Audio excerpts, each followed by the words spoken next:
အားလုံးပဲမင်္ဂလာပါ EC2D YouTube channel လေးကနေပြန်လည်ကြိုဆိုလိုက်ပါရစေဆိုတော့ဒီနေ့မှာကျွန်တော်တို့ကအင်္ဂါနေ့ပြီးသွားပြီပေါ့နော်ဆိုတော့မနေ့ပြန်ဆိုလို့ရှိရင်ဗုဒ္ဓဟူးဇာတာရီတောက်ကြကျွန်တော်တို့3ရက်ပဲကျန်တော့ပြီပေါ့နော်အဲ့ဒီအချိန်မှာကျွန်တော်တို့ကဒီမှာ4-5နဲ့4-6နဲ့ပေါ့နော်ဒါအင်္ဂါနေ့ရဲ့ထွက်ကနန်းလေးတွေပေါ့နော်ဆိုတော့4-5ပြန်မထွက်တာပဲနည်းနည်းတော်သေးတယ်ပြောမှာဆိုတော့ဒီနေ့မှာကျွန်တော်မိတ်ဆွေတွေကျွန်တော်ကဗာပြချင်တယ်ဆိုတော့ပတ်သီးလေးတစ်လုံးရယ်ပြီးတော့ break တစ်စုံပေါ့နော် break တစ်စုံအမြဲတမ်းထွက်နေတဲ့ break လေးတစ်စုံပေါ့နော်အဲ့ဒါလေးကိုကျွန်တော်ကပြချင်တာဖြစ်ပါတယ်ဆိုတော့အဲ့ဒါလေးမပြခင်မှာကျွန်တော်ကပြောချင်တာကဒီနေ့ထွက်သွားတဲ့ဒီ4-5နဲ့4-6ပေါ့နော်4-5နဲ့4-6ကတကယ်တမ်းကျွန်တော်အရှိရကျွန်တော်တင်ခဲ့တဲ့ဗီဒီယိုတွေကိုကြည့်တဲ့ကျွန်တော်ကိုမှဆိုလို့ရှိရင်တော့ရားသိနေပေါ့နော်ဘာလို့လဲဆိုတော့ဒီဘက်မှာကျွန်တော်ကဒီဇရာတွေကိုကျွန်တော်6ကြိမ်စာပဲရှိတယ်အကြိမ်မပြည့်တဲ့အတွက်ကြောင့်ကျွန်တော်ဒီတိုင်းပဲတင်ပြီးခဲ့တာပေါ့နော်ဆိုတော့အရှိရဗီဒီယို2ခုထဲမှာကျွန်တော်ဒီတိုင်းပြခဲ့တယ်ဒီမှာ4ပတ်တီးရှိတယ်ပေါ့နော်4ပတ်တီးကလည်းကျွန်တော်ပြောရမယ်ဆိုလို့ရှိရင်ကျွန်တော်ဒီပတ်တီးမူပေါ့နော်ပတ်တီးမူအရာဆိုလို့ရှိရင်ကျွန်တော်ကဒီမှာ4တစ်လုံးပဲထွက်တဲ့အတွက်ကြောင့်ကျွန်တော်မိတ်ဆွေကိုကျွန်တော်အဲ့4ကလာဖို့ရှိတယ်ဆိုတဲ့အကြောင်းပြောတဲ့အပြင်ကိုမှကျွန်တော်ဒီအခွေထဲမှာဆိုလို့ရှိရင်ဒီမှာ4-5ဆိုပြီး3ချိန်ထပ်နေတယ်လို့လည်းကျွန်တော်မိတ်ဆွေကိုကျွန်တော်ပြောခဲ့ပါတယ်เนาะဆိုတော့ဒီပတ်တီးကဒီထဲမှာလည်း4ရယ်လို့ဆိုပြီး2ချိန်ပါနေတယ်ဒါဆိုလို့ရှိရင်ကျွန်တော်တို့က2နဲ့3ညာ2ခုပဲကျန်တော့တယ်เนาะဒါကတော့ကျွန်တော်မိတ်ဆွေညင်ရှိတယ်လို့ကစားပါပြီးတော့မနေ့ကစုမွန်တူဒီရဲ့ကပ်ပေါ့เนาะစုမွန်တူဒီကဟူးမကျော်ပတ်တီးတစ်ခုထုတ်ထားတယ်ဆိုတဲ့အကြောင်းကျွန်တော်ပြောတယ်ဆိုတော့အင်္ဂါဗုဒ္ဓဟူး2ရက်ဖေးကျန်တဲ့အချိန်မှာပေါ့နော်ဟူးမကျော်ပတ်တီးဆိုပြီးထုတ်တယ်တကယ်တော့အားပေးတင်ပါတယ်ဆိုတော့အားပေးတဲ့ကျွန်တော်ဟိုမာတွေလေးရကြလိမ့်မယ်လို့ကျွန်တော်ထင်ပါတယ်ပေါ့နော်ဆိုတော့ဒီနေ့ကကျွန်တော် break တစ်စုံနဲ့ပြီးတော့ပတ်တီးလေးတစ်လုံးနဲ့ပေါ့နော်ပတ်တီးကတော့ကျွန်တော်ရဲ့ကိုယ်ပိုင် formula မဟုတ်ဘူးနော်ဆရာမနန်းရွှေကြီးရဲ့ formula ပေါ့နော်ကျွန်တော်လည်းဒီလိုပဲဆရာမတွေရဲ့ group တွေတက်ဝင်ပြီးလိုက်ချောင်းရတာပေါ့နော်ဆိုတော့အသုံးဝင်တာလေးတွေးတော့လေ free တင်တဲ့အခါလေးဒီမှာအသုံးဝင်တာလေးတွေးတော့လေကျွန်တော်ကဒီလိုပဲတစ်ဆင့်ပြန် share ရတာပေါ့နော်ဆိုတော့ပထမတစ်ဆင့်အနေနဲ့ကျွန်တော်ကဘာပြောချင်လဲဆိုတော့ကျွန်တော်မိတ်ဆွေတွေကိုကျွန်တော်က break လေးနှလုံးကိုပြချင်တာပေါ့နော် break လေးနှလုံးကကျွန်တော်ထပ်ခါလည်းပြောတယ်ဒီဟာကလေမှတ်မိတဲ့လူတွေလည်းမှတ်မိလောက်မယ်ပေါ့နော်ကျွန်တော်တို့ဘာလဲဆိုတော့3-8 break ပေါ့နော်3 break နဲ့8 break နဲ့နှလုံးအတွဲပေါ့ဆိုတော့အဲ့3 break နဲ့8 break နဲ့နှလုံးအတွဲကကျွန်တော်တို့ဒီမှာကြည့်မယ်ဆိုလို့ရှိရင်ဒီမှာ8 break ဗျာဒီမှာ8 break ဒီမှာ8 break เนาะဒီမှာ8 break ပြီးကြလို့ရှိရင်ကျွန်တော်တို့ဒီအောက်ကိုဆင်းကြည့်ဒီမှာ3 break เนาะဒီမှာဆိုလို့ရှိရင်ကျွန်တော်တို့ပိတ်ရရှိတဲ့ပွဲတွေမှာတော့နည်းတတိထားပါတော့ဒီမှာဆိုလို့ရှိရင်4-2-4-3ညဒီမှာ3ပေါ့နော်3 break ပြီးကြလို့ရှိရင်ကျွန်တော်တို့ဒီဘက်ကိုကြီးလိုက်လို့ရှိရင်ဒီမှာဆိုလို့ရှိရင်3-5ဆိုတော့ဒါ8 break ပေါ့နော်ဆိုတော့ဒီအောက်မှာလည်းကျွန်တော်မိတ်ဆွေကြီးကြည့်လို့ရတယ်ဒီမှာဆိုလို့ရှိရင်3 break ပြီးကြလို့ရှိရင်ကျွန်တော်ဒီဘက်ကိုကြည့်မယ်ဆိုလို့ရှိရင်ဒီမှာဘယ်နားမှာရှိမလဲဆိုတော့ခွန်6-6-5-5-5-3ညပြီး9-1ဆိုတော့ဒီတပွဲမှာတော့မထွက်ထားဘူးပေါ့နော်ဒီမှာဆိုလို့ရှိရင်1-1-6-1ပြီးကြလို့ရှိရင်4-4-9-2-3ညဆိုတော့ဒီတပွဲမှာလေဒါမထွက်ထားဘူးပေါ့နော်ဆိုတော့ဒီမှာဆိုလို့ရှိရင်ကျွန်တော်ဒီမှာ1เนาะပြီးရင်ဒီမှာ3 break เนาะဆိုတော့ formula ဆိုတာကတော့ပြတ်တဲ့သဘောတော့ရှိတယ်ပေါ့နော်ဒီလိုမျိုးအမြဲတမ်းတောက်လျှောက်သုံးနေတဲ့ formula တွေဆိုလို့ရှိရင်တော့ပို့ပြီးတော့ပြတ်တဲ့အချိန်ကြီးတော့ကပို့တော့များတယ်ပေါ့နော်ဒါပေမဲ့ကျွန်တော်တို့80%ကျော်လို့ရှိရင်သုံးလို့ရတယ်ပေါ့နော်10ပွဲမှာ2ပွဲပြတ်တယ်ဆိုလို့ရှိရင်ကျွန်တော်တို့ကသုံးလို့ရတယ်ပေါ့နော်ဆိုတော့ဒီမှာဆိုလို့ရှိရင်ကျွန်တော်မိတ်ဆွေ10 break ကိုတွေးရမယ်နော်ဒီမှာဆိုလို့ရှိရင်10 break ကိုတွေးရမယ်ဒီမှာဆိုလို့ရှိရင်3 break ဒီမှာဆိုလို့ရှိရင်3 break ပြီးရင်ကျွန်တော်မိတ်ဆွေဒီမှာ3 break ကိုတွေးရမယ်ဒါဆိုကျွန်တော်တို့အောက်ကိုတစ်ချက်ထပ်ဆင်းကြည့်မယ်နော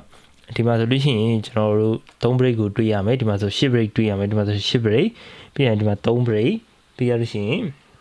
်ကျွန်တော်တို့ဒီပွဲမှာဆိုလို့ရှိရင်ခွန်3-6-1ဒီမှာဆိုလို့ရှိရင်3 break ပေါ့နော်ဆိုတော့အဲ့လိုမျိုးတွေ့ရမှာ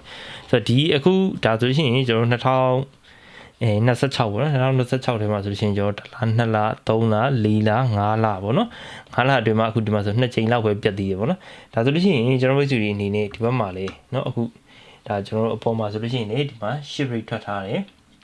ဆိုတော့ဒီပွဲကတော့ဒါပိတ်ရက်တွေရှိတယ်ပေါ့နော်ပိတ်ရက်2ရက်ရှိတဲ့ခါကျတော့ကျွန်တော်တို့ခဏထားလိုက်ပေါ့နော်ဒါဆိုလို့ရှိရင်ကျွန်တော်တို့ပိတ်ရက်2ရက်ရှိတယ်ဒီမှာ3ရက်ဒီမှာလည်းပြတ်ထားပြီးပြီဆိုတော့ဒီပွဲမှာကျွန်တော်တို့က3 break ကိုမှန်းရမှာပေါ့နော်3 break ဆိုတော့ကျွန်တော်တို့ဒီ3ရက်ထဲမှာ3 break ကိုဒါเนาะအတွဲအနေနဲ့ကျွန်တော်တို့ကစားရမှာဖြစ်ပါတယ်ဆိုတော့ဒီ3 break ရေပြီးတော့ပြင်6-9 break ဆိုတဲ့တွဲရှိတယ်ပေါ့နော်ဒါဆရာပူချန်ရဲ့ formula လေးပေါ့နော်ဆိုတော့3 break ကအမြဲတမ်းအပတ်တိုင်းလူထွက်ပါတယ်ကျွန်တော်မိတ်ဆွေတွေနဲ့ဒါလေးကိုမှတ်ထားပြီးတော့ကြောင်ပိတ်ကစားကြပါတော့ဆိုတော့နောက်တစ်ခုကကျတော့ကျွန်တော်ပတ်တီးလေးတစ်လုံးပြောချင်တာပါအဲ့ပတ်တီးလေးကဘာလဲဆိုတော့ကြာတာပရီနေ့မနက်မှာပေါ့နော် နှစ်ပရိတ်ထွက်လို့ရှိရင်တဲ့နောက်တစ်ပတ်မှာခွန်ပတ်သီးကမပြောက်ဘူးတဲ့ဆိုပြီးတော့စမနန်ရွှေရဲ့ formula ပေါ့နော်ဆိုတော့ group ထဲမှာဒါပြောတာလေးကိုကျွန်တော်ကတစ်ဆင့်ပြန် share ပေးတာပါနော်ဒါဆိုလို့ရှိရင်ကျွန်တော်ဒီမှာကြည့်လိုက်မယ်ဒါက2014ကနေပြီးတော့အခုထိပေါ့နော်ဒါရှေ့တစ်ပတ်က3နှစ်ထွက်စီမှာ3နှစ်ထွက်စီဆိုရင်ကျွန်တော်ကဒါ2014ရဲ့ပထမဆုံးတစ်ပတ်မှာတော့ဒါခွန်မထွက်ထားဘူးဒါပေမဲ့နောက်တစ်ပတ်ဒီမှာတော့ရှော့ထွက်တယ်ဒီမှာဆိုခွန်ထွက်တယ်ပြီးရင်ဒီမှာလေ2ရက်ပဲဖွင့်တာတော့မှခွန်ထွက်တယ်ပေါ့နော်ဆိုတော့ဒီဘက်ကိုကျွန်တော်စက်ကြည့်လိုက်မယ်ဆိုရင်ကျွန်တော်ဒီမှာဆိုလို့ရှိရင်ခွန်1ပေါ့နော်ဒီမှာဆိုလို့ရှိရင်ခွန်ထွက်တယ်ဒီမှာဆိုရင်ခွန်ထွက်တယ်ဒီမှာဆိုလို့ရှိရင်ခွန်ထွက်တယ်ပေါ့နော်ဒါဆိုလို့ရှိရင်ကျွန်တော်တို့ကဒီမှာ3ဆိုပြီးတော့ကြာသပတေးနေ့မနက်မှာ2ပရိရေလို့ထွက်ထားပြီးတဲ့အချိန်မှာကျွန်တော်တို့ဒီတစ်ပတ်ထဲမှာ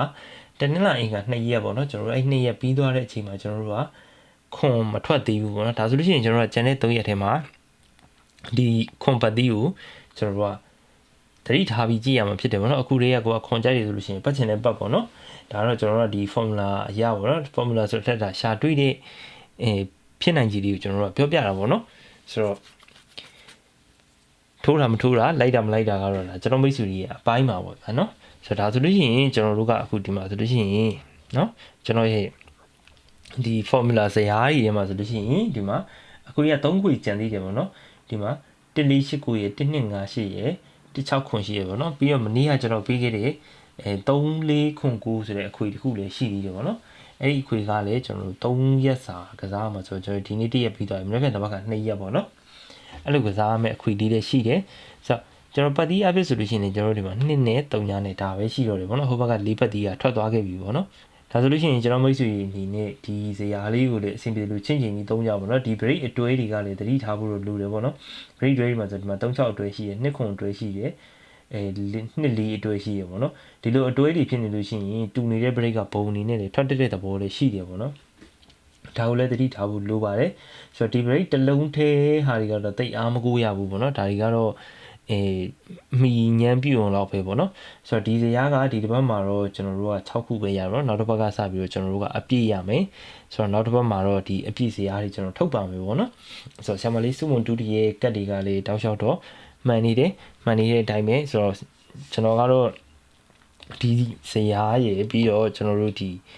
နော်ဒီပတ်ဒီဇရာရဲ့ပေါ့နော်ဒါလေး2ခုပဲကျွန်တော်ကထုတ်ဖြစ်ဖို့တော့များပါတယ်နောက်တစ်ခုကတော့ကျွန်တော်ပြောတဲ့အဲ့တောက်ကြမနက်ပရိကနေပြီးတော့ဒီလုံးခွေယူတဲ့နီးပေါ့နော်ဆိုတော့ဒီ9ပွဲဆက်ထဲမှာအဲ့ဒီကတ်တွေကမှန်သွားမယ်ဒီကတ်တွေကလည်းတောက်လျှောက်အလုပ်ဖြစ်ခဲ့မယ်ဆိုလို့ရှိရင်နောက်ထပ်ပွဲတွေမှာကျွန်တော်တို့ကဒီကတ်တွေကိုပြင်နိုင်စံအမာကတ်တွေအနေနဲ့သုံးလို့ရတဲ့သဘောရှိရပေါ့နော်ဆိုတော့ဒီလုံးခွေတစ်ခုအပိုင်ရလည်းမနေဘူးပတ်တီးတစ်လုံးအပိုင်ရလည်းမနေဘူးပေါ့နော်ဆိုတော့ဒီမှာဆိုလို့ရှိရင်ကျွန်တော်ကဒီပတ်တီးကထားဆိုလို့ရှိရင်အမှန်ဆိုလို့ရှိရင်6လုံးထိထွက်နိုင်တယ်ပေါ့နော်တစ်လုံးကနေ6လုံးဒါပေမဲ့6လုံးတော့မထွက်ပါဘူးသူကထက်တယ်ဆိုတော့လေဆိုတော့အဲ့ဒီကောင်လေးကလည်းများတော့ဖြစ်ဟူးမှုကျော်ထွက်တဲ့ပတ်တီးတွေပေါ့နော်ဆိုတော့ဒါဒီတစ်ပတ်မှာကျွန်တော်တို့မရလို့နောက်တစ်ပတ်ဆိုလို့ရှိရင်တော့ကျွန်တော်တို့အပြည့်ရမှာဖြစ်တဲ့အတွက်ကြောင့်နောက်တစ်ပတ်ကြာလို့ရှိရင်ကျွန်တော်တို့ကဒါတွေကိုနော်တေချာအမာကင်ပြီးတော့ကစားရမယ့်ကတ်တွေဖြစ်လာဖို့အတွက်လေကျွန်တော်လည်းညှော်လင့်ပါတယ်ပေါ့နော်ဆိုတော့အားလုံးပဲနော်ကျန်တဲ့3ရက်မှာလေစင်ပြေကံကောင်းကြပါစေငွေဝင်လို့စိတ်ပျော်ရွှင်ကြပါစေခင်ဗျ